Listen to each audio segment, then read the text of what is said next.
I just got this cookbook. It's a cookbook by Johna Blinn, celebrity cookbook with lots of characters of 70s celebrities, golden age celebrities. And it's got a little blurb about each one, followed by the recipe. Today I'm going to make Henry Fonda's Swedish Meatballs. And it starts off with veal. My grocery store only had cubed veal, so I had to freeze it for about half an hour with the blade of my food processor. Then we can finely dice an onion. You're looking for about half a cup's worth. Then we can mix half a cup of breadcrumbs. I used panko and half a cup of milk. Stir it all together and then it can just sit until fully absorbed.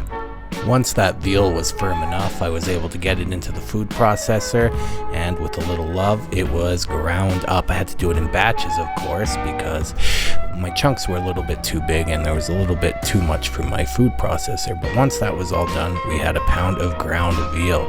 Something I should have done before the veal was cook the onions, because they got to be cool before you mix them in with the meatballs. So the recipe calls for 3 tablespoons of butter. I later on learned that I was only supposed to use 1 of those tablespoons for the onions, so I had to remove some of the butter.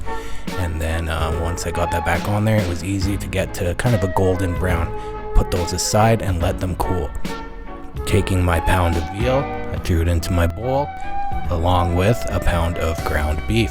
Then the recipe calls for 1.5 teaspoons of salt and a mere 1/8 of a teaspoon of ground pepper.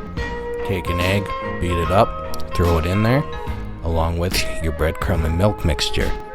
Now this recipe gives you the choice of using half a teaspoon of cinnamon or 1/4 of ground nutmeg. I chose the nutmeg and then added in the cooled cooked onions.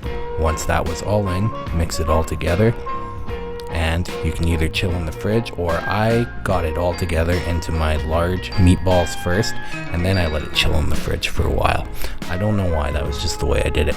Now with those 2 tablespoons of butter, you can heat those into a saucepan and add in your meatballs, cooking them, browning them rather quickly over high heat. Once browned, throw them into a casserole or some other type of baking dish.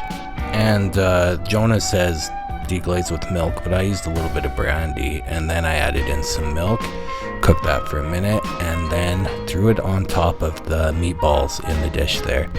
And then with my oven set to 350, I wrapped those guys up and threw them in there for about 15-20 minutes till fully cooked.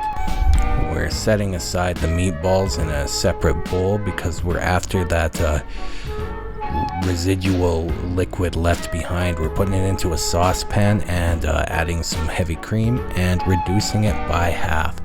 Once reduced to a good consistency, we can add in the salt and pepper, and then it is done, ready to be put on top of our meatballs.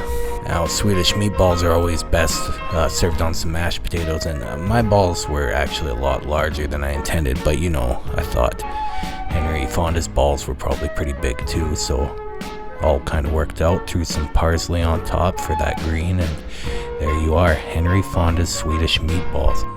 This was a simple Swedish meatball recipe, but it was a really effective one. Sometimes just letting the flavors of the veal and the beef shine through really helps. Every time I make something really good, I always think it was the best I ever made.